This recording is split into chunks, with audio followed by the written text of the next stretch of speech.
Beximco করানা অক্সফোর্ডের 50 lakh dose করোনার vaccine lab টেস্টে উত্তীর্ণ বলে জানিয়েছেন ঔষধ প্রশাসন অধিদপ্তরের মহাপরিচালক মেজর জেনারেল মাহবুবুর রহমান। দুপুরে এক সংবাদ সম্মেলনে এসব তথ্য দেন তিনি। বলেন, মানবদেহে ব্যবহারের জন্য উপযুক্ত এই ভ্যাকসিন, তাই ঔষধ প্রশাসন অধিদপ্তরের পক্ষ থেকে ছাড়পত্র দেওয়া হয়েছে। সোমবার ভারতের সেরাম ইনস্টিটিউট থেকে কেনা টিকার প্রথম চালানে 50 লাখ ডোজ দেশে পৌঁছায়। শাহজালাল আন্তর্জাতিক বিমানবন্দর থেকে টঙ্গীতে বেক্সিমকোর ওয়্যারহাউসে নিয়ে যাওয়া হয়েছে। পরে ওয়্যারহাউস থেকে টিকার নমুনা পাঠানো হয় সরকারের ড্রাগ টেস্টিং ল্যাবরেটরিতে।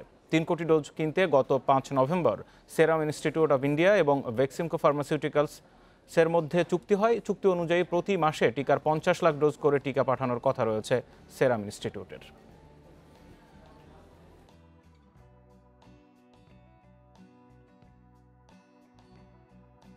আমরা কোয়ালিটির দিক থেকে যে ভ্যাকসিনটি এটা হচ্ছে উপযুক্ত ব্যবহারের জন্য, আমরা উপযুক্ততা সার্টিফিকেট আমরা দিচ্ছি, সেটাই মিন করে। এবং আগামীকালকে যে অনুষ্ঠান হবে আমি এখান থেকেই হবে, আমাদের এই 50 লক্ষ ডোজ থেকে এখান থেকেই এই ভ্যাকসিনগুলো দেওয়া হবে। কোভিড-19 টিকা কার্যক্রম শুরুর জন্য প্রস্তুতি নিচ্ছে রাজধানীর 5 হাসপাতাল। আগামীকাল রাজধানীর কুর্মিটোলা জেনারেল হাসপাতালে হবে উদ্বোধন। বৃহস্পতিবার থেকে এই হাসপাতালের পাশাপাশি টিকা দেওয়া শুরু হবে বঙ্গবন্ধু শেখ মুজিব মেডিকেল বিশ্ববিদ্যালয়, ঢাকা মেডিকেল কলেজ হাসপাতাল, মুগদা মেডিকেল কলেজ ও হাসপাতাল এবং কুয়েত বাংলাদেশ মৈত্রী হাসপাতালে। সকালে কুর্মিটোলা জেনারেল হাসপাতালের পরিচালক জানান, টিকা কার্যক্রমের উদ্বোধনের জন্য প্রস্তুত রয়েছে তারা। হাসপাতালটিতে বিকেলে মহড়া পরিদর্শন করবেন স্বাস্থ্যমন্ত্রী জাহিদ মালিক। এই কর্মসূচিতে প্রথম ধাপে স্বাস্থ্যকর্মীদের দেওয়া হবে টিকা। এরই মধ্যে বঙ্গবন্ধু মেডিকেল বিশ্ববিদ্যালয়, ঢাকা মেডিকেল এবং মুগদা হাসপাতালের 85 জন চিকিৎসক ও নার্সদের দেওয়া হয়েছে প্রশিক্ষণ। বৃহস্পতিবার থেকে প্রতিদিন সকাল 8টা থেকে বিকেল 3টা পর্যন্ত এ ভ্যাকসিন প্রয়োগ করা হবে। টিকা নিতে আগ্রহীদের আগে অনলাইনে নিবন্ধন করতে হবে। আগামীকাল বিকেল থেকে ওয়েব পোর্টালে প্রবেশ করে টিকা নিতে নিবন্ধন করা যাবে বলে জানিয়েছে কর্তৃপক্ষ। জাতীয় পরিচয়পত্র ছাড়া কেউ নিবন্ধন করতে পারবেন না। প্রাথমিকভাবে 55 বছরের বেশি বয়সী 4.5 কোটি নাগরিক এবং ফ্রন্ট লাইনারদের তথ্য এর মাধ্যমে সংগ্রহ করা হবে। সারা দেশে টিকার কার্যক্রম শুরু হবে 8 ফেব্রুয়ারি থেকে। আমাদের প্রস্তুতি কাজ চলছে। আমরা আমাদের প্রস্তুতির একদম শেষ পর্যায়ে আছি। যে আগামীকালকের যে মূল প্রোগ্রাম, সেটার জন্য আমাদের প্রস্তুতিটা পুরোপুরি সম্পন্ন হয়ে গেছে আমাদের পক্ষ থেকে। অবশ্যই ভ্যাকসিন আমাদের জন্য অনেক উপকারে আসবে, কারণ আমরা এই ভ্যাকসিনটা পেয়ে ধন্য। আমাদের যে ভ্যাকসিনটার দরকার ছিল, এটা জনগণ আসলে উপকৃত হবে। এই ভ্যাকসিন নিলে আমাদের করোনা থেকে আমরা মুক্তি পাবো। কোভিড-19 টিকা কার্যক্রম শুরুর জন্য প্রস্তুতি নিচ্ছে রাজধানীর 5 হাসপাতাল। রাজধানীর কুর্মিটোলা জেনারেল হাসপাতালে আগামীকাল হবে উদ্বোধন। পরদিন মুগদা সহ অন্যান্য হাসপাতালে শুরু হবে টিকা প্রদান। প্রথম ধাপে স্বাস্থ্যকর্মীদের দেওয়া হবে টিকা। এর মধ্যে চিকিৎসক ও নার্সদের দেওয়া হয়েছে প্রশিক্ষণ। এ বিষয়ে বিস্তারিত জানাতে বঙ্গবন্ধু শেখ মুজিব মেডিকেল বিশ্ববিদ্যালয় থেকে যোগ দিচ্ছেন সহকর্মী বিপ্রজিৎ চন্দ। বিপ্রজিৎ, কাল থেকে টিকা কার্যক্রম উদ্বোধন করা হবে, তো আপনি প্রস্তুতি কেমন দেখছেন সেখানে? আপনি জানেন যে কাল থেকে কুর্মিটোলা জেনারেল হাসপাতালে টিকা কার্যক্রমের উদ্বোধনের মধ্য দিয়ে কিন্তু বাংলাদেশে করোনা ভাইরাস প্রতিরোধে যে ভ্যাকসিন, তার টিকাদান কার্যক্রমের উদ্বোধন ঘোষণা করা হবে। মাননীয় প্রধানমন্ত্রী ভার্চুয়ালি যোগ দিয়ে টিকা কার্যক্রমের উদ্বোধন ঘোষণা করবেন। অর্থাৎ আগামীকাল থেকেই কিন্তু কুর্মিটোলা জেনারেল হাসপাতালে টিকা কার্যক্রম শুরু হবে এবং প্রথম দিন টিকা দেওয়া হবে 24 জনকে। আর এছাড়া আরও যে 4টি হাসপাতাল রয়েছে, যেগুলোকে ঢাকার মধ্যে টিকাদান কার্যক্রম বাস্তবায়ন করার জন্য মনোনীত করা হয়েছে, সেই হাসপাতালগুলো হচ্ছে ঢাকা মেডিকেল কলেজ হাসপাতাল, বঙ্গবন্ধু শেখ মুজিব মেডিকেল বিশ্ববিদ্যালয়, তারপর মুগদা মেডিকেল কলেজ হাসপাতাল এবং কুয়েত বাংলাদেশ মৈত্রী হাসপাতাল। তো আমরা এখন আছি বঙ্গবন্ধু শেখ মুজিব মেডিকেল বিশ্ববিদ্যালয়ের যে টিকাদানের যে প্রস্তুতি, সেটি দেখতে। তো সে জায়গাতে আমরা দেখেছি যে মোট 8টি কাউন্টার কিন্তু করা হয়েছে এবং এই 8টি কাউন্টারে যারা এখানে ভ্যাকসিন নিতে আসবেন, তারা এই 8টি কাউন্টারের মাধ্যমে কিন্তু ভ্যাকসিন নিতে পারবেন। অর্থাৎ প্রথমে এসে তারা টোকেন নেবার মাধ্যমে এই ভ্যাকসিন যেখানে দেয়া হচ্ছে, প্রয়োজনীয় প্রস্তুতি এবং প্রয়োজনীয় প্রক্রিয়া সম্পন্ন করেই কিন্তু তারা এখান থেকে ভ্যাকসিন নিতে পারবেন। এবং এখানে আমরা আরেকটি বিষয় যেটি দেখেছি, ভ্যাকসিন নেবার পর আধা ঘন্টা বিশ্রামের কিন্তু ব্যবস্থা রয়েছে। অর্থাৎ যদি কেউ অসুস্থ বোধ করেন, তিনি বিশ্রাম নিতে পারবেন। এবং ভ্যাকসিন নেবার পর যদি কেউ গুরুতর অসুস্থতা বোধ করেন, সে বিষয়টি মাথায় রেখে কিন্তু তাদের জন্য হাসপাতালের বেডের মতো করে বেশ কিছু বেড রেখে দেওয়া হয়েছে। অর্থাৎ পরবর্তী ব্যবস্থা হিসেবে এই প্রস্তুতিগুলো কিন্তু সম্পূর্ণ করে রেখেছে বঙ্গবন্ধু শেখ মুজিব মেডিকেল বিশ্ববিদ্যালয় কর্তৃপক্ষ। অর্থাৎ টিকা নেবার পর যদি কেউ অসুস্থতা বোধ করেন তাহলে তিনি এখানে বিশ্রাম নিতে পারবেন এবং প্রয়োজনীয় চিকিৎসা তাকে এখান থেকেই দেওয়া হবে। আর সব কিছু মিলিয়ে অন্যান্য যে হাসপাতালগুলো রয়েছে, আমি যদি আপনাকে মুগদা জেনারেল হাসপাতালের বিষয়টি তুলে ধরতে চাই, মুগদা জেনারেল হাসপাতালে কিন্তু মোট 4টি বুথ স্থাপন করা হয়েছে এবং ওই 4টি বুথে প্রথম একটি বুথে 100 জনকে করোনার ভ্যাকসিন প্রদান করা হবে এবং 100 জনের তালিকাও ইতিমধ্যে প্রস্তুত করা হয়েছে, যাদের মধ্যে সবাই স্বাস্থ্যকর্মী। এবং আমরা মুগদা জেনারেল হাসপাতাল কর্তৃপক্ষের সঙ্গে কথা বলেছি, তারা আমাদেরকে যেটি জানিয়েছেন যে প্রতিদিন 400 মানুষকে ভ্যাকসিনেশন করার সক্ষমতা কিন্তু তাদের রয়েছে। আর এছাড়া কুয়েত বাংলাদেশ মৈত্রী হাসপাতাল, সেখানেও কিন্তু 10 জন চিকিৎসক এবং 20 জন নার্সকে ইতিমধ্যে প্রশিক্ষণ প্রদান করা হয়েছে এবং যাদেরকে প্রশিক্ষণ দেওয়া হয়েছে তারা কিন্তু প্রয়োজনীয় প্রস্তুতি সম্পন্ন করে রেখেছেন এবং একটি তালিকাও তৈরি করা হচ্ছে, অর্থাৎ প্রথম দিনে কারা ভ্যাকসিন নেবেন। অর্থাৎ প্রথম দিন ভ্যাকসিন দেওয়ার পর থেকে কিন্তু নিয়মিত সেই ভ্যাকসিনেশন কার্যক্রমগুলো চলবে, অর্থাৎ যাদেরকে ভ্যাকসিন দেওয়া হবে প্রথম দিনে যে স্বাস্থ্যকর্মীদের, পরবর্তীতে তারাই ভ্যাকসিন দেবার কাজটি করে থাকবেন, এটি আমরা জানতে পেরেছি। এছাড়া ঢাকা মেডিকেল কলেজও কিন্তু এই বিষয়ে পর্যাপ্ত পদক্ষেপ নিয়েছে। তো সব কিছু মিলে বঙ্গবন্ধু শেখ মুজিব মেডিকেল বিশ্ববিদ্যালয়ের ভ্যাকসিন সেন্টার থেকে এটি ছিল আমার কাছে থাকা সবশেষ সংবাদ। কাল থেকে শুরু হবে করোনার টিকা কার্যক্রম। এ বিষয়ে বিস্তারিত জানাচ্ছিলেন সহকর্মী বিপ্রজিৎ চন্দ্র। সেরাম ইনস্টিটিউট ভারত সরকারকে যে দামে করোনা টিকা দিয়েছে, বাংলাদেশও একই দামে কিনেছে। অন্য দেশকে বরং আরও বেশি দামে টিকা কিনতে হচ্ছে। আজ সংসদ অধিবেশনে আলোচনায় আবারও এসব তথ্য জানান সংসদ সদস্যরা। সকালে স্পিকার ডক্টর শিরিন শারমিন চৌধুরীর সভাপতিত্বে আবার শুরু হয় বছরের প্রথম অধিবেশন। শুরুতেই শেখ হাসিনা মেডিকেল বিশ্ববিদ্যালয় খুলনা বিল 2021 সংসদে উত্থাপন হয়। এরপর রাষ্ট্রপতির ভাষণের উপর শুরু হয় ধন্যবাদ আলোচনা। এতে অংশ নিয়ে সংসদ সদস্যরা করোনার টিকা নিয়ে বিএনপি সহ অন্যদের যে কোনো ধরনের রাজনীতি ও অপপ্রচার বন্ধের আহ্বান জানান। বলেন, ভ্যাকসিনকো ফার্মার মাধ্যমে আনা 50 লাখ টিকা সহ 70 লাখ টিকা মানুষকে দেওয়ার কার্যক্রম শুরু হবে। এছাড়া আওয়ামী লীগের সংসদ সদস্য এবি তাজুল ইসলাম জাতিসংঘ বাহিনী মোতায়েনের মাধ্যমে রাখাইনে দ্রুত রোহিঙ্গাদের প্রত্যাবাসনের দাবি জানান। কল্যাণমুখী কিলোমিটার আয়তনের এই জেলাটিতে প্রায় আমরা বারবার বলেছি সঠিক সময়ে এই টিকা বাংলাদেশে আসবে এবং সঠিক সময়ে বাংলাদেশে টিকা এসেছে। ভারত যে দামে পাচ্ছে বাংলাদেশও সেই দামে পাচ্ছে। এর বাইরে অন্যান্য দেশ বাংলাদেশের চেয়ে বেশি দামে টিকা ক্রয় করছে। এখন টিকাটি কে আগে নেবেন এটা নিয়ে প্রশ্ন তোলার চেষ্টা করছেন এবং সেখানে মিথ্যার বসতি স্থাপন করার চেষ্টা করা হয়েছে। সরকার উদ্যোগ নিয়েছে, এত দ্রুত ভ্যাকসিন আসছে, কিছুদিনের ভেতরে মানুষ ভ্যাকসিন পাবে। কাজে এটা নিয়ে রাজনীতি করার কোনো সুযোগ নাই। মানুষের জীবন নিয়ে রাজনীতি হয় না। এবং এই ক্রান্তিকালে আপনারা কি ভূমিকা রেখেছেন করোনাকালে এবং আমাদের বন্যার সময় আমরা দেখেছি। 21 জানুয়ারি যুক্তরাজ্য থেকে সিলেট আসা 28 জনের করোনা সংক্রমণ ধরা পড়েছে। 4 দিনের কোয়ারেন্টিন শেষে করোনা পরীক্ষায় তাদের শরীরে করোনা ভাইরাসের অস্তিত্ব পাওয়া যায়। সিলেটের সিভিল সার্জন প্রেমানন্দ মণ্ডল জানান, 21 জানুয়ারি যুক্তরাজ্য থেকে সরাসরি ফ্লাইটে সিলেটে আসেন 157 যাত্রী। সরকারি নির্দেশনা অনুযায়ী তাদের 4 দিনের বাধ্যতামূলক কোয়ারেন্টিনে নেওয়া হয়। কোয়ারেন্টিন শেষে রোববার তাদের করোনার নমুনা নিয়ে পরীক্ষা করে সোমবার রাতে 28 জনের পজিটিভ ফল আসে। তারা খাদিমপাড়া 31 শয্যা বিশিষ্ট হাসপাতালে চিকিৎসাধীন। যুক্তরাজ্যে নতুন ধরনের করোনা সংক্রমণের পর সরকারি নির্দেশনা অনুযায়ী চলতি মাস থেকে সে দেশ থেকে আসা ব্যক্তিদের বাধ্যতামূলক কোয়ারেন্টিনে থাকার নির্দেশনা দেওয়া হয়। 4 জানুয়ারি থেকে 21 জানুয়ারি পর্যন্ত 5টি ফ্লাইটে 400 যাত্রী যুক্তরাজ্য থেকে সিলেটে আসেন।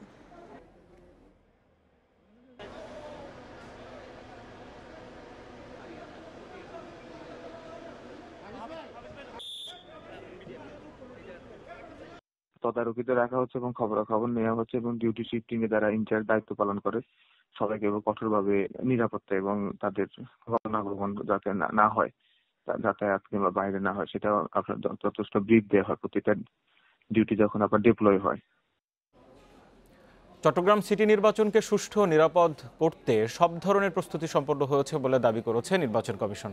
চলছে ভোট কেন্দ্রগুলোতে নির্বাচনী সরঞ্জাম পাঠানোর কাজ। ভোটাররা যাতে উৎসবমুখর পরিবেশে ভোট দিয়ে ঘরে ফিরতে পারেন সেজন্য আইনশৃঙ্খলা বাহিনীকে প্রয়োজনীয় নির্দেশনা দেওয়া হয়েছে বলেও জানিয়েছে কমিশন। চট্টগ্রামের সব কেন্দ্রেই ইভিএমে হচ্ছে এবারের সিটি নির্বাচনের ভোট গ্রহণ। তাই এবার নির্বাচনী সরঞ্জাম বিতরণে কিছুটা ভিন্ন কৌশল নিয়েছে নির্বাচন কমিশন। অন্যান্য বারের মতো এক জায়গা থেকে এই বিতরণ না করে নগরীর 4টি আলাদা স্থান থেকে সরঞ্জাম বিতরণ করা হয়েছে।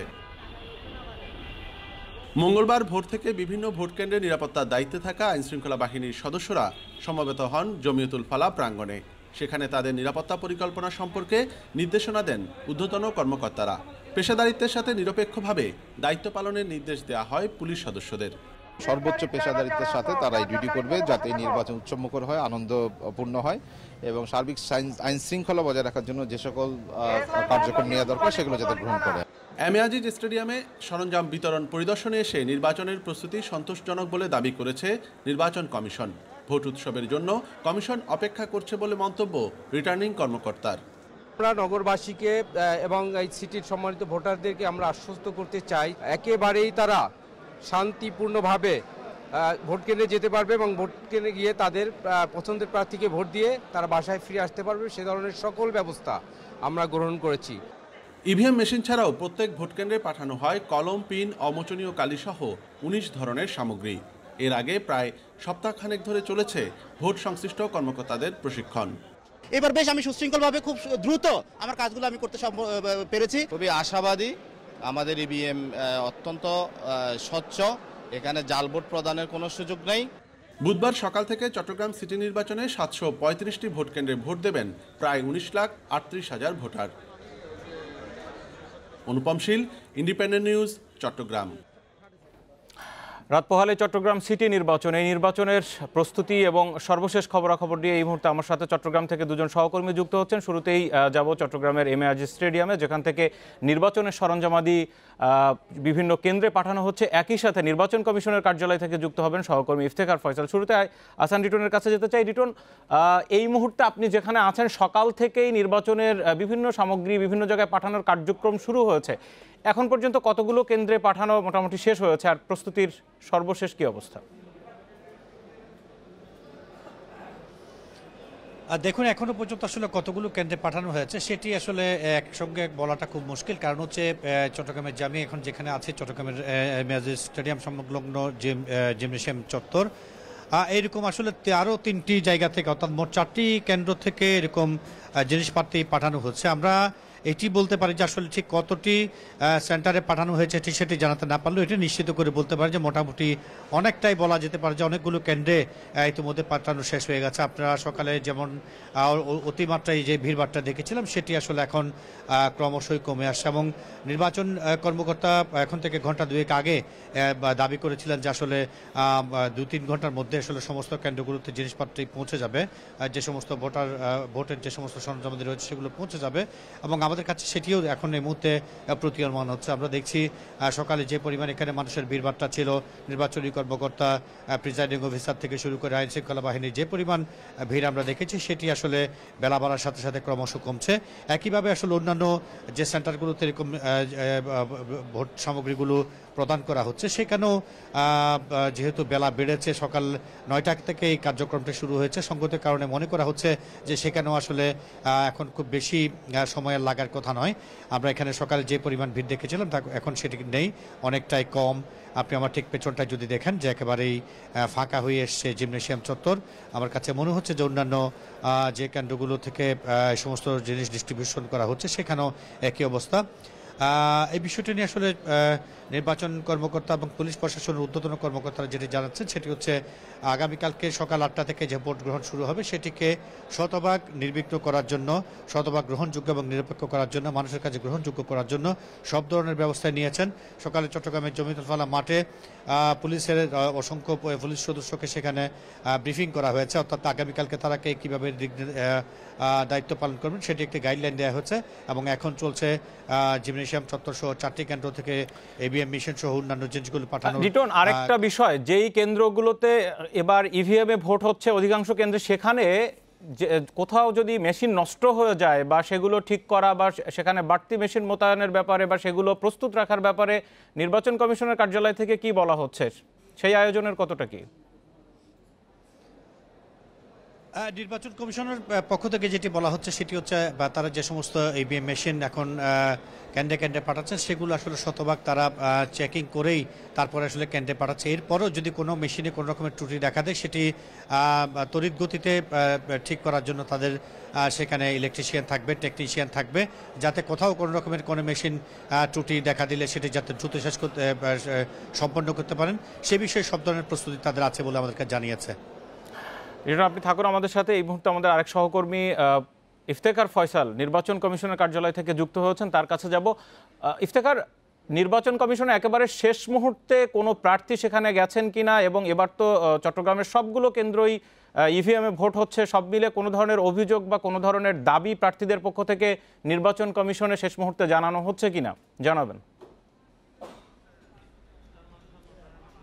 আমরা কিন্তু এখানে যেসব 7 জন মেয়র প্রার্থী রয়েছেন এর মধ্যে বিশেষ করে প্রধান যে দুই দল বিএনপি এবং আওয়ামী লীগ উভয় মেয়র প্রার্থীর পক্ষ থেকে কিন্তু আমরা নানা ধরনের অভিযোগ আজকে পেয়েছি। আজকে সকালে যখন আমরা যেই আওয়ামী লীগের যিনি মেয়র প্রার্থী রেজাউল করিম চৌধুরী তার বাসার সামনে যাই, তখন তিনি সেখানে অভিযোগ করেছেন তার বেশ কয়েকজন নেতাকর্মীকে পুলিশ আটক করেছে, এমনটি তিনি বলেছেন।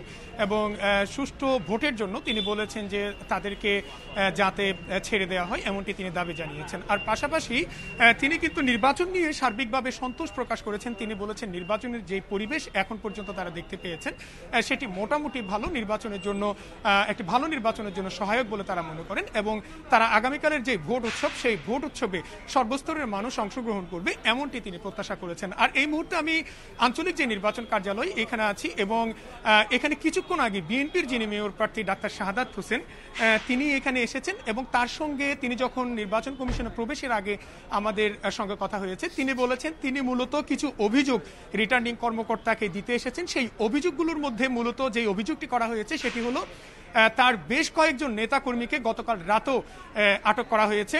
এবং তিনি বলেছেন যে এর আগেও তারা নির্বাচন কর্মকর্তাকে এই বিষয়ে অভিযোগ জানিয়েছিলেন, কিন্তু সেটির ব্যাপারে নির্বাচন কমিশন খুব একটা কার্যকর উদ্যোগ নেয়নি এমনটি তিনি বলেছেন। এবং তিনি বলেছেন গতকাল রাতেও প্রায় 30 জনের মতো তার নেতাকর্মীকে আটক করা হয়েছে, এবং এই আটকের কারণে তারা আসলে সব কেন্দ্রে যে তাদের যে পোলিং এজেন্ট রয়েছে সেই এজেন্ট দিতে পারবে কিনা সেটি নিয়েও তাদের মধ্যে সংশয় রয়ে গেছে। পাশাপাশি তিনি বলেছেন নির্বাচনে আসলে তারাও কাজ করছেন যাতে সর্বস্তরের মানুষের অংশগ্রহণে একটি ভোট উৎসবে পরিণত হয়, কিন্তু যেহেতু তাদের দলের নেতাকর্মীদের মধ্যে এক ধরনের আতঙ্ক বিরাজ করছে সেই আতঙ্ক দূর করার জন্য নির্বাচন কমিশনকে কাজ করতে হবে।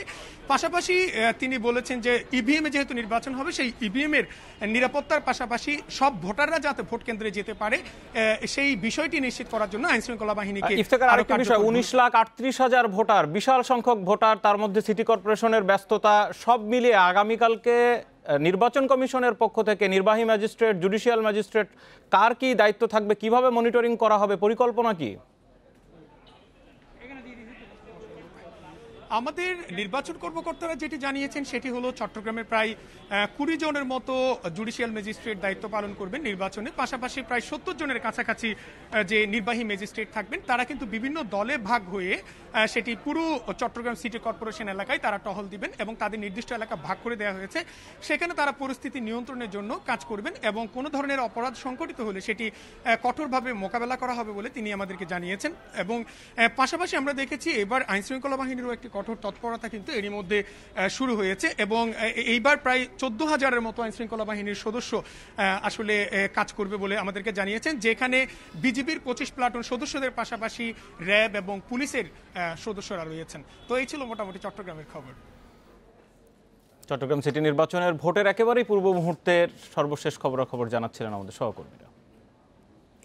চট্টগ্রাম সিটি নির্বাচনে এবার 57 ভাগ কেন্দ্রকে ঝুঁকিপূর্ণ হিসেবে চিহ্নিত করেছে নির্বাচন কমিশন। এসব কেন্দ্রকে বিশেষ গুরুত্ব দিয়ে ভোটের পরিবেশ নির্বিঘ্ন রাখতে এরই মধ্যে মেট্রোপলিটন পুলিশের বাইরেও 3,500 পুলিশ মোতায়েন করা হয়েছে। থাকছে 25 প্লাটুন বিজিবি।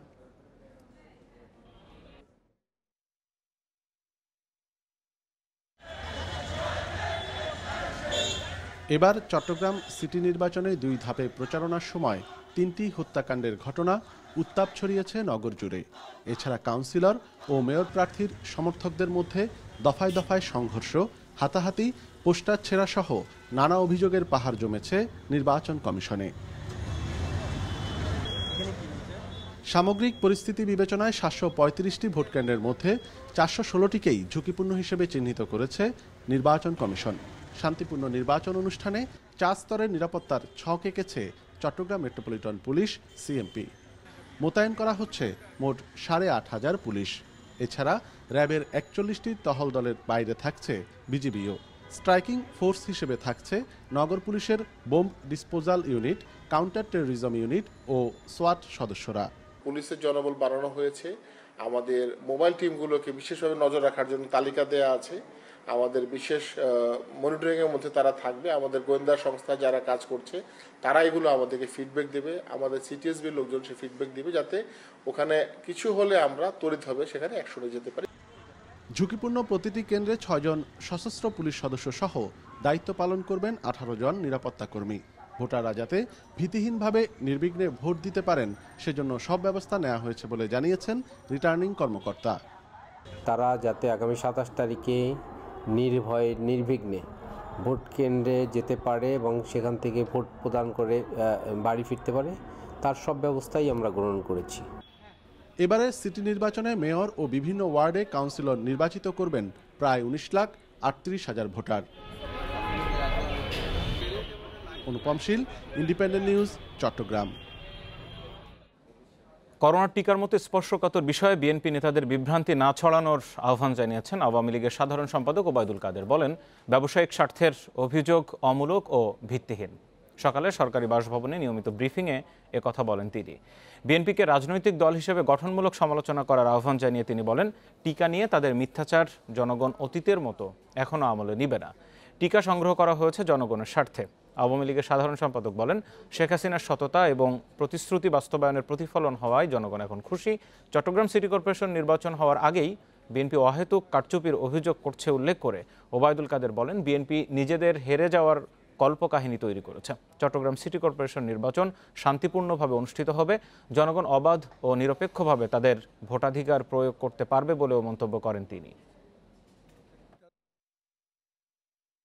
ভালো কাজে বাধা দেওয়া মোটেও সঙ্গত নয়। অপপ্রচার, গুজব ছড়ানো, শুরু থেকেই এই কাজটি বিএনপি করে আসছে।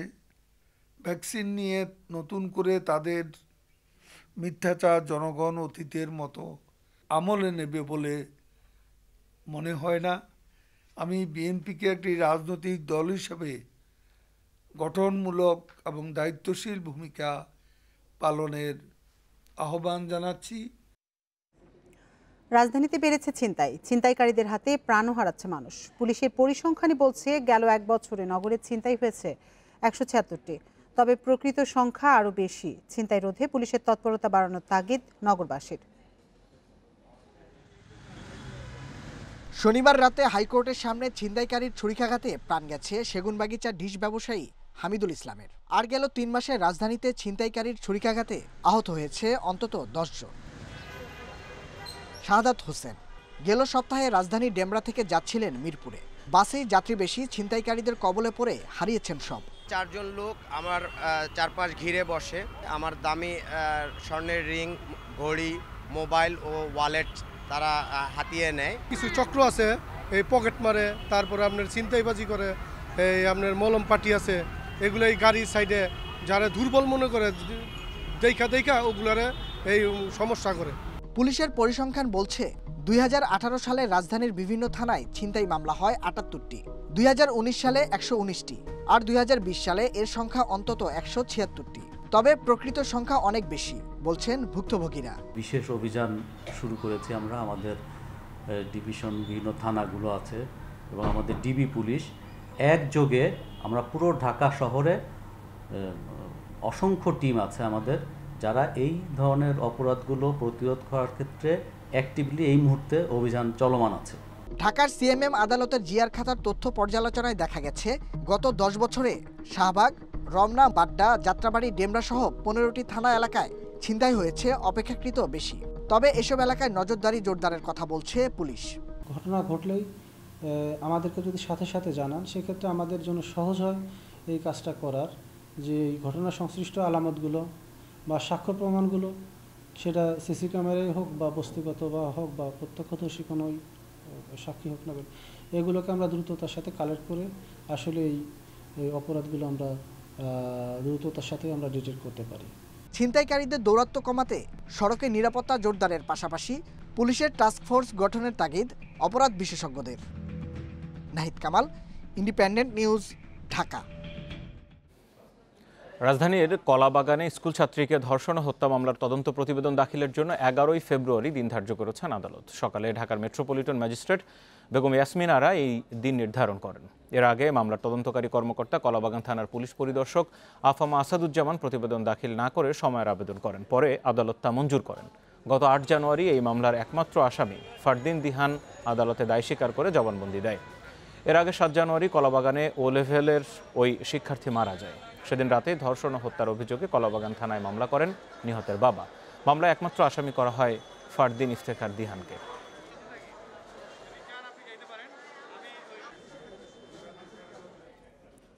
আজও দেশের উত্তরের জনপদে শীতের প্রকোপ অব্যাহত রয়েছে। ঘন কুয়াশা ও হিমেল হাওয়ায় উত্তরাঞ্চল সহ কয়েক জেলায় বিপর্যস্ত জনজীবন।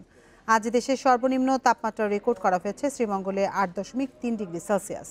ঝিনাইদহে আজ তাপমাত্রা কিছুটা বাড়লেও কমেনি শীতের তীব্রতা। বেশি দুর্ভোগে খেটে খাওয়া ও নিম্নবিত্ত মানুষ। টানা 6 দিন ধরে ঘন কুয়াশায় ঢাকা মেহেরপুর। কুয়াশার ঘনত্বে দিনের অর্ধেক সময় দেখা মিলছে না সূর্যের। নষ্ট হচ্ছে আগাম আমের মুকুল। কুড়িগ্রামে সর্বনিম্ন তাপমাত্রা রেকর্ড করা হয়েছে 10.4 ডিগ্রি সেলসিয়াস। প্রচণ্ড ঠান্ডায় বোরো চাষাবাদ নিয়ে শঙ্কায় কৃষকরা। চুয়াডাঙ্গায় গত 3 দিন ধরে গড় তাপমাত্রা থাকছে 12.5 থেকে 13 ডিগ্রি সেলসিয়াস। শীতের তীব্রতার সাথে বেড়েছে শীতজনিত রোগের প্রকোপ। আউটডোরে ভিড় বাড়ার পাশাপাশি বেড়েছে হাসপাতালে রোগীর ভর্তির সংখ্যা।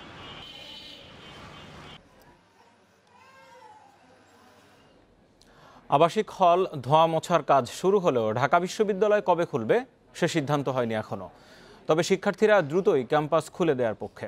এদিকে বুয়েট খোলার কোনো প্রস্তুতিই এখনো নেই। তারা অনলাইনেই শিক্ষা কার্যক্রম চালিয়ে যেতে চান। স্বাধীনতার পর এত দীর্ঘ সময় কখনো বন্ধ থাকেনি ঢাকা বিশ্ববিদ্যালয়ের হল।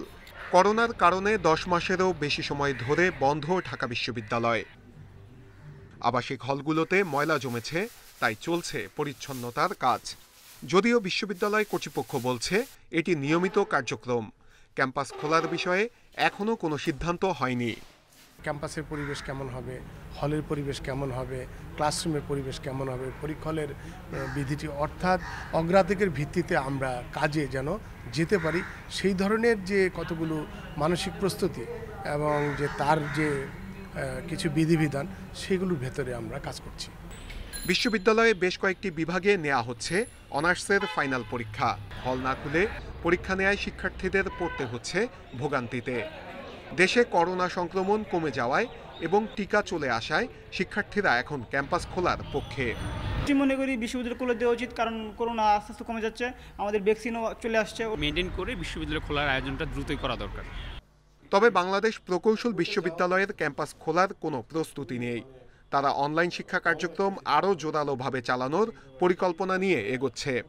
এখন পর্যন্ত আমাদের যেটি সিদ্ধান্ত রয়েছে যে এই টার্মের ক্লাসগুলো আমরা অনলাইনে নিব, সেইভাবেই আমরা আমাদের পরিকল্পনা সাজাচ্ছি। যে ক্যাম্পাসে স্টুডেন্ট নিয়ে আসার পরিকল্পনা এখনও আমরা শুরু করিনি। অনলাইন শিক্ষা কার্যক্রমের জন্য শিক্ষার্থীদেরকে ইন্টারনেট ডাটা সহ নানাভাবে সহায়তা করা হচ্ছে বলে জানিয়েছে বুয়েট। নূরে আলম, ইন্ডিপেন্ডেন্ট নিউজ, ঢাকা। আপনারা আছেন বিরতিহীন সংবাদ দুপুরে। সংবাদে আরো যা থাকছে। বিশ্বে করোনা আক্রান্তের সংখ্যা ছাড়ালো 10 কোটি। একদিনে আরো 9,500 মৃত্যু, প্রাণহানি প্রায় 21.5 লাখ।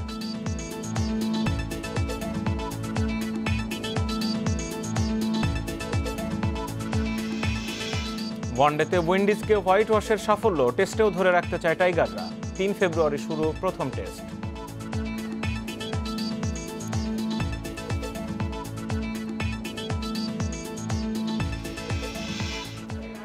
প্রধানমন্ত্রীর দূরদর্শিতায় করোনার টিকা নিয়ে বাংলাদেশ সুবিধাজনক অবস্থায় আছে বলে জানিয়েছেন প্রধানমন্ত্রী বেসরকারি শিল্প ও বিনিয়োগ উপদেষ্টা সালমান এফ রহমান। তিনি জানান, বেশিরভাগ উন্নয়নশীল দেশে এখনও করোনার টিকাদান কর্মসূচি হয়নি। সেখানে বাংলাদেশে দ্রুত গতিতে এই কর্মসূচি শুরু হয়েছে প্রধানমন্ত্রীর সাহসী ভূমিকায়। বাংলাদেশ সংবাদ সংস্থা বাসসকে দেয়া এক সাক্ষাৎকারে টিকা প্রাপ্তির ব্যাপারে বিস্তারিত বলেন তিনি। অক্সফোর্ড অ্যাস্ট্রাজেনেকা উদ্ভাবিত করোনা টিকা কোভিশিল্ড নামে উৎপাদন করছে ভারতের সেরাম ইনস্টিটিউট, আর দেশে এই টিকা সরবরাহ করছে বেক্সিমকো ফার্মাসিউটিক্যালস। গত বছরের ৫ নভেম্বর অক্সফোর্ডের করোনার টিকা পেতে ভারতের সেরাম ইনস্টিটিউটের সঙ্গে চুক্তি করেন সরকার ও বেক্সিমকো ফার্মা। সব সংশয় শঙ্কার অবসান ঘটিয়ে সময় মতোই টিকা এলো দেশে। সোমবার প্রথম চালানে এসেছে ৫০ লাখ ডোজ করোনা টিকা। বাসসকে দেয়া এক সাক্ষাৎকারে সালমান এফ রহমান বলেন, প্রধানমন্ত্রী শেখ হাসিনার সুদক্ষ নেতৃত্বের কারণেই বিশ্বের বেশিরভাগ দেশের তুলনায় বাংলাদেশ বিপুল সংখ্যক টিকা দ্রুত গতিতে আনতে পেরেছে। সালমান এফ রহমান জানান, প্রথম ধাপে সেরামের টিকা নিতে হলে অগ্রিম টাকা চায়। গুরুত্ব বিবেচনায় বড় ঝুঁকি নিয়ে সেরামের এই শর্তে সায় দেন প্রধানমন্ত্রী শেখ হাসিনা। এরপর বেক্সিমকো নিজস্ব উদ্যোগে সেরামে টাকা বিনিয়োগ করে পরিবেশক হিসেবে যুক্ত হয়। পরে সরকার একটি অতিরিক্ত দায়িত্ব দেয় বেক্সিমকোকে। সেরাম থেকে আসা টিকা গ্রহণ, ওয়্যারহাউসে নেয়া ও সংরক্ষণ, সেখান থেকে সরকারের ড্রাগ টেস্টিং ল্যাব থেকে ছাড়পত্র নেয়া, এরপর ৬৪ জেলায় পৌঁছে দেওয়ার দায়িত্ব বেক্সিমকোর। সেরামের সাথে চুক্তিতে উল্লেখ আছে, ভারত $৪ চেয়ে কম দামে কিনলে বাংলাদেশও সেই দামে পাবে। ভারত ২০০ রুপি বা $2.৮ কিনছে, তাই বাংলাদেশও $৪ পরিবর্তে $2.৮ পরিশোধ করছে। তবে প্রধানমন্ত্রী মূল্য সমন্বয়ের পরিবর্তে উদ্বৃত্ত অর্থে আরও ভ্যাকসিন নিতে বলেছেন। অর্থাৎ একই টাকায় ৩ কোটির পরিবর্তে ৪ কোটি বা তারও বেশি টিকা পাওয়া যাবে। প্রধানমন্ত্রীর বেসরকারি শিল্প ও বিনিয়োগ উপদেষ্টা জানান, ভারতের পর বাংলাদেশ ছাড়া কেউই $5 নিচে টিকা পায়নি। তিনি চ্যালেঞ্জ করে বলেন, জানুয়ারির ২৫ তারিখের মধ্যে বিশ্বের কোনো কোম্পানি বাংলাদেশকে ৫০ লাখ টিকা দিতে পারত না। পাকিস্তান চীনের খুব ভালো বন্ধু, কিন্তু চীন নিজস্ব ভ্যাকসিনের মাত্র ৫ লাখ ডোজ পাকিস্তানকে উপহার দিয়েছে, বাকিটা কিনতে হবে। ব্রাজিল ভারতে বিমান পাঠাতে চেয়েও লাভ হয়নি। ফিলিপাইন ও থাইল্যান্ড সেরামের এই টিকা $7 উপরে কিনছে, তাও পাওয়া যাবে জুনে। সালমান এফ রহমান জানান, অল্প সংখ্যক টিকা বেসরকারিভাবে বিক্রির জন্য আনা হচ্ছে। সরকার যে কোনো ওষুধের আমদানি মূল্যের সঙ্গে সামঞ্জস্য করে সর্বোচ্চ বিক্রয় মূল্য নির্ধারণ করে দেয়, তাই এখানে অতি মুনাফার কোনো সুযোগ নেই। সেরাম বেক্সিমকোকে মাসে ৫০ লাখ করে ৬ মাসে ৩ কোটি ডোজ দেবে। টিকা রাখার জন্য 2টি ওয়্যারহাউস প্রস্তুত করেছে বেক্সিমকো ফার্মা। একসঙ্গে রাখা যাবে ১.৫ কোটি ডোজ। ওয়্যারহাউসে টিকার মান ও তাপমাত্রা পরীক্ষা করে সন্তোষ জানিয়েছে ঔষধ প্রশাসন অধিদপ্তর। সব প্রক্রিয়া শেষে দ্রুতই সব জেলায় পৌঁছে দেওয়া হবে করোনার টিকা। উমনহার আজমি, ইন্ডিপেন্ডেন্ট নিউজ, ঢাকা। ২০১৯-এর তুলনায় বিদায়ী বছরে মার্চ থেকে অক্টোবর পর্যন্ত এই ৮ মাসে ব্যাংকিং লেনদেনে কার্ডের সংখ্যা বেড়েছে ১৭% বেশি। তবে কার্ডের সংখ্যা বাড়লেও লেনদেন কমেছে ২,০০০ কোটি টাকা। বিশ্লেষকরা বলছেন, করোনায় আন্তর্জাতিক ভ্রমণ বন্ধ থাকা সহ মানুষের সঞ্চয় প্রবণতাই লেনদেন কমার কারণ। করোনা মহামারীর কারণে যে স্থবিরতা তৈরি হয়েছিল তা কাটিয়ে উঠতে শুরু করেছে দেশের ব্যাংকিং খাত। তবে এখন টাকা উত্তোলনে ব্যাংকের শাখার পরিবর্তে গ্রাহকের পছন্দের তালিকায় প্রথম অবস্থানে এটিএম বুথগুলো। প্রয়োজন অনুযায়ী দ্রুত সময়ে টাকা উত্তোলন, সময় অপচয় না হওয়া সহ নানা কারণে বেড়েছে কার্ডের ব্যবহার। আমরা এটিএমটা ব্যবহার করছি এই কারণে তাৎক্ষণিক আপনার সেবাটা পাচ্ছি, প্লাস হলো কি আপনার সময়টা কম লাগছে আর কি। কেন কিছু নাই যেটা আপনি এখন অনলাইন ট্রানজাকশনের সুবিধা নাই, এবং এই অনলাইন ট্রানজাকশন সুবিধাটা আপনি ম্যাক্সিমাইজ করতে পারছেন কখন, যখন আপনার হাতে অ্যাক্টিভ ভালো ডেবিট বা ক্রেডিট কার্ডস আছে। বাংলাদেশ ব্যাংকের তথ্য বলছে ২০১৯-এর তুলনায় ২০২০ সালের মার্চ থেকে অক্টোবর এই ৮ মাসে ক্রেডিট কার্ডের সংখ্যা বেড়েছে ১,৩১,১২০টি। ডেবিট কার্ডের সংখ্যাও প্রায় ১৭% বেড়ে দাঁড়িয়েছে ২,৬,০০,০০০। একই সময়ে প্রোপ্রাইটারি কার্ডের ব্যবহারও বেড়েছে ৬৭%-এরও বেশি। আমরা মানি সাপ্লাই তো আমরা প্রচুর বাড়াই দিয়েছি, গভর্নমেন্ট তো অনেকগুলো প্যাকেজ থ্রো করছে, সুতরাং আমাদের এই লেনদেন বাড়লে যে তাদের লিকুইড মানির সংকট হবে সেটা আমি মনে করি না। আমরা পুরো কোভিড মুক্ত হইনি, তবে বিভিন্ন ব্যাঙ্কগুলো লাস্ট কোয়ার্টার এসে অনেক ধরনের অফার নিয়ে মার্কেটে ছিল, ক্যাম্পেইন করেছে, সেই সব কার্ডের ইস্যুস কিন্তু অনেক বেড়ে গেছে আর কি। কিন্তু কার্ডের ব্যবহার বাড়লেও কমেছে লেনদেন। ২০১৯-এর মার্চ থেকে অক্টোবর সময়ের চেয়ে ২০২০ সালে কার্ডের মাধ্যমে লেনদেন কমেছে ২,০০০ কোটি টাকারও বেশি। বিশ্লেষকরা বলছেন, কার্ডের সংখ্যা বাড়লেও বড় অঙ্কের লেনদেন হয়েছে কম।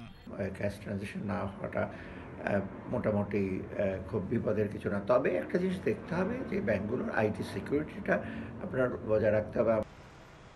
এদিকে দেশে করোনার টিকা চলে আসায় খুব দ্রুত সব ধরনের আর্থিক লেনদেনের পরিমাণও বাড়বে বলে আশা ব্যাংক সংশ্লিষ্টদের। Shamim Ahmed, independent news, Dhaka.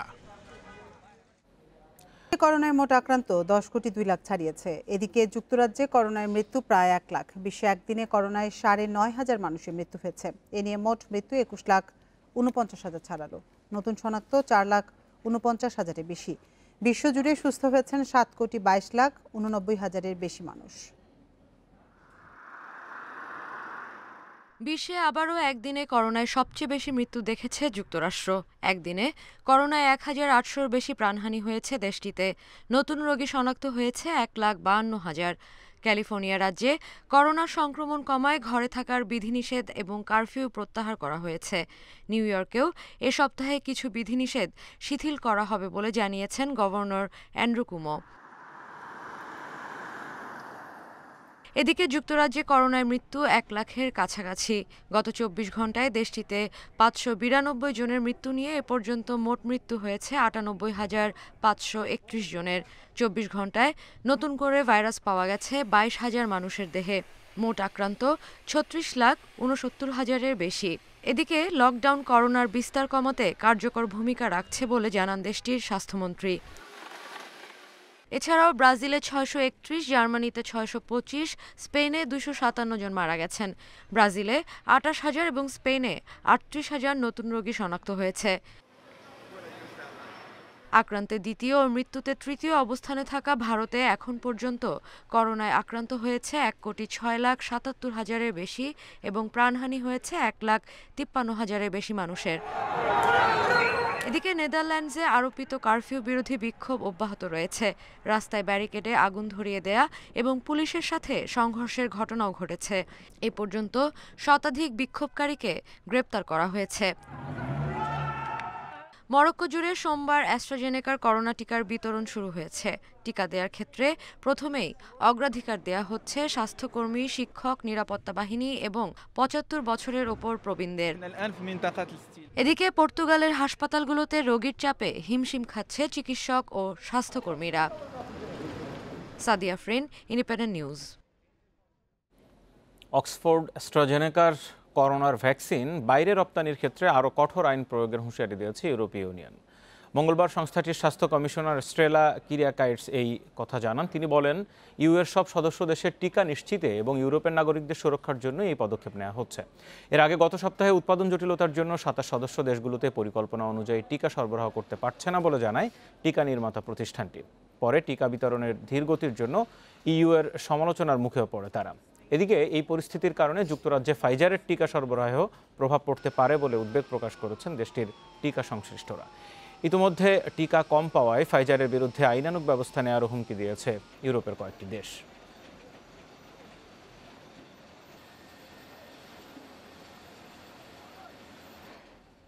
ভারতের 72তম প্রজাতন্ত্র দিবসে কৃষি আইন বাতিলের দাবিতে রাজধানী দিল্লিতে ট্রাক্টর মিছিল শুরু করেছে আন্দোলনরত কৃষকরা। সকালে সিংঘু সীমান্তে পুলিশের ব্যারিকেড ভেঙে ফেলে তারা। এ সময় পরিস্থিতি নিয়ন্ত্রণে টিয়ারশেল ছোড়ার পাশাপাশি লাঠিচার্জ করে পুলিশ। নির্ধারিত সময়ের অনেক আগেই ট্রাক্টর নিয়ে রাজধানীতে ঢুকতে শুরু করে কয়েক হাজার কৃষক। প্রজাতন্ত্র দিবসের দিন 3টি নির্দিষ্ট পথে ট্রাক্টর মিছিল করার অনুমতি দেয় দিল্লি পুলিশ, কিন্তু সেই নির্দেশনা উপেক্ষা করে সকালেই মিছিল শুরু করেন আন্দোলনরত কৃষকরা।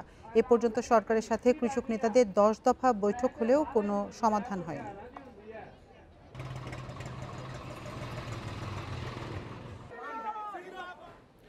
যুক্তরাষ্ট্রের সদ্য বিদায়ী প্রেসিডেন্ট ডোনাল্ড ট্রাম্পের দ্বিতীয় অভিশংসন বিচার শুরুর জন্য সিনেটে আনুষ্ঠানিক অভিযোগ দাখিল করেছে হাউস অব রিপ্রেজেন্টেটিভস। অভিযোগে বলা হয়েছে 6 জানুয়ারি ক্যাপিটলের সমর্থকদের হামলার আগে নিজের বক্তব্যে উস্কানি দিয়েছিলেন সাবেক প্রেসিডেন্ট ট্রাম্প। এই অভিশংসন বিচারে প্রসিকিউটরের ভূমিকায় থাকবেন প্রতিনিধি পরিষদের 9 জন ডেমোক্র্যাট সদস্য। প্রধান প্রসিকিউটর জেমি রাস্কিন কংগ্রেসে পৌঁছানোর পর ট্রাম্পের বিরুদ্ধে অভিযোগ পড়ে শোনান।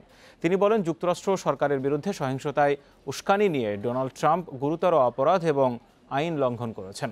আগামী 9 ফেব্রুয়ারি সিনেটে অভিশংসন বিচারের কার্যক্রম শুরু হবে বলে ধারণা করা হচ্ছে। গত 13 জানুয়ারি ট্রাম্পকে অভিশংসিত করে যুক্তরাষ্ট্র কংগ্রেসের নিম্নকক্ষ প্রতিনিধি পরিষদ। এর আগে গত 6 জানুয়ারি ক্যাপিটল ভবনে যুক্তরাষ্ট্রের কংগ্রেসের যৌথ অধিবেশনে ট্রাম্পের সমর্থকদের তাণ্ডবে পুলিশ সহ 5 জন প্রাণ হারায়।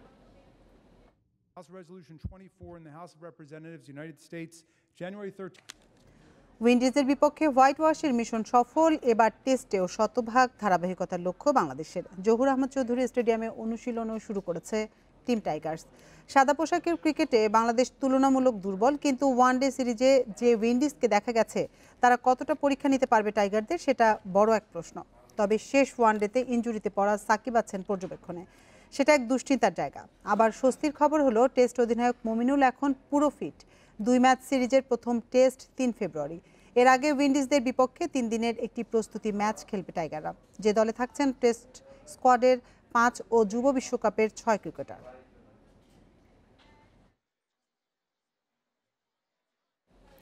দীর্ঘ বিরতির পর ফিরে অলরাউন্ড পারফরমেন্সে সিরিজ সেরা সাকিব আল হাসান প্রত্যাবর্তনের চ্যালেঞ্জে সাহস জুগিয়েছে সতীর্থরা। নিজেকে নিয়ে বেশ সন্তুষ্ট সাকিব, এখন চোট নিয়ে কিছুটা অস্বস্তিতে আছেন। অন্যদিকে প্রথম মিশনে শতভাগ সফল অধিনায়ক তামিম ইকবাল, ব্যাট হাতেও রেখেছেন গুরুত্বপূর্ণ অবদান। মহামারীতে বিরতি পড়েছে সবার, তবে সাকিবের বিরতি আরও দীর্ঘ, কিন্তু যেখানে শেষ যেন সেখান থেকেই শুরু। সে কারণেই তিনি বাংলার ক্রিকেট রাজপুত্র। রাজসিক ভঙ্গিতে এলেন, জয় করলেন হারানো মসনদ। মিরপুরে প্রথম ওয়ানডেতে ব্যাটিংয়ে ব্যর্থ হলেও বল হাতে 4 উইকেট। দ্বিতীয় ম্যাচে 2 উইকেটের পাশাপাশি অপরাজিত 43 রান, আর শেষটায় ব্যাটে ধরা দিল 50। তবে বোলিংয়ের সময় কুচকিতে আঘাত পেয়ে মাঠ ছেড়ে যাওয়ায় কিছুটা দুশ্চিন্তা তৈরি হয়েছে।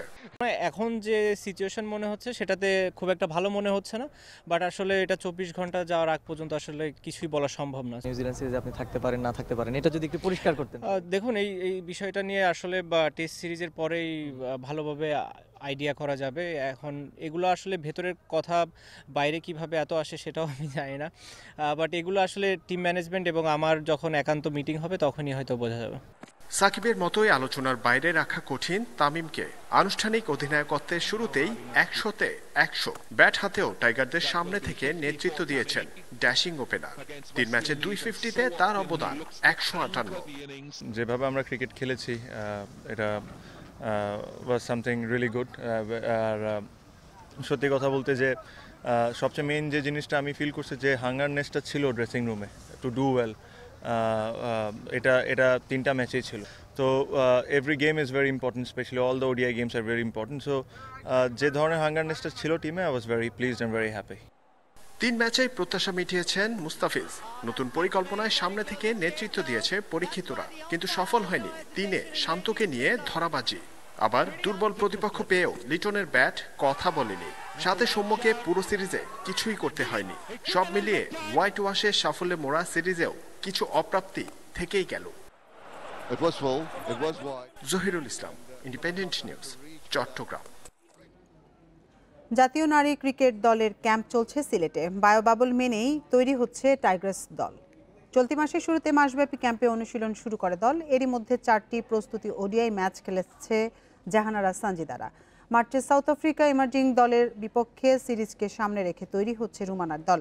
10 মাসেরও বেশি সময় পর ক্রিকেটে অনুশীলনে ফেরা নারী দলের লম্বা সময় মাঠের বাইরে থাকার ঘাটতি পূরণে আরও ম্যাচ খেলার পরিকল্পনা আছে। সামনের সিরিজে যা ভূমিকা রাখবে।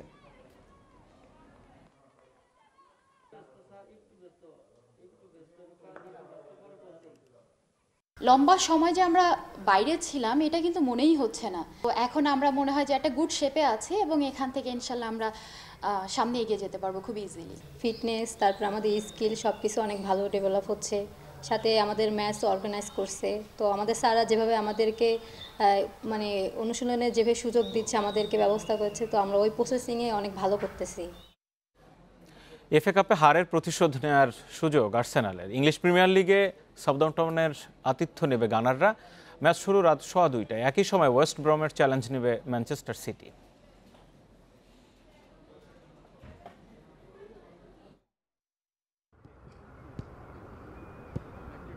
এফএ কাপ থেকে বাদ পড়ার ক্ষত এখনও শুকায়নি। 3 দিন বিরতি দিয়ে প্রিমিয়ার লিগে প্রতিপক্ষ সেই সাউদাম্পটন। এবার প্রতিশোধের মিশন আর্সেনালের। ঘুরে দাঁড়ানোর ম্যাচে আত্মবিশ্বাস যোগাচ্ছে লিগের সাম্প্রতিক ফর্ম, যেখানে সবশেষ 5 ম্যাচে হারেনি আর্তেতার দল। তবে অবামেয়াংকে ছাড়াই নামতে হবে গানারদের। ব্যক্তিগত কারণে 1 সপ্তাহের ছুটিতে গ্যাবনিজ ইন্টারন্যাশনাল। স্মিথ রোই ও মার্টিনেলির সঙ্গে আক্রমণ ভাগের মূল দায়িত্বে লাকাজেত। কদিন আগেই সাউদাম্পটনের সাথে খেলেছি। আগের ম্যাচের ভুলগুলো নিয়ে কাজ করেছি। আশা করছি এই ম্যাচে আমরা ঘুরে দাঁড়াতে পারবো। এদিকে ম্যানচেস্টার সিটির চ্যালেঞ্জ ওয়েস্ট ব্রমের মাঠে। জিতলেই নগর প্রতিদ্বন্দ্বী ম্যান ইউনাইটেডকে টপকে শীর্ষে উঠবে সিটিজেন্স। গুরুত্বপূর্ণ ম্যাচে পূর্ণ শক্তির দল পাচ্ছেন না গার্দিওলা। ইনজুরির কারণে 6 সপ্তাহের জন্য বাইরে কেভিন ডি ব্রুইনা। সঙ্গে আগুয়েরোর অনুপস্থিতি চিন্তা বাড়িয়েছে। অ্যাগুয়েরো আমাদের সেরা স্ট্রাইকার। ও কবে ফিরবে জানি না, তবে আমি আশাবাদী ও যখন ফিরবে তখন সেরাটাই পাবো। আপাতত সব চিন্তা ওয়েস্ট ব্রমের বিপক্ষে ভালো খেলা নিয়ে। প্রিমিয়ার লিগের সবশেষ 18 দেখায় ওয়েস্ট ব্রমের কাছে হারেনি ম্যান সিটি। মঞ্জুর আলম, ইন্ডিপেন্ডেন্ট নিউজ। সংবাদ দুপুরের এই আয়োজন আজ এ পর্যন্ত। এতক্ষণ সাথে থাকার জন্য ধন্যবাদ। ইন্ডিপেন্ডেন্ট টেলিভিশনের সব খবর আরো বিস্তারিত জানতে চোখ রাখুন ফেসবুক, ইউটিউব এবং টুইটারে। সাথে থাকার জন্য ধন্যবাদ সবাইকে।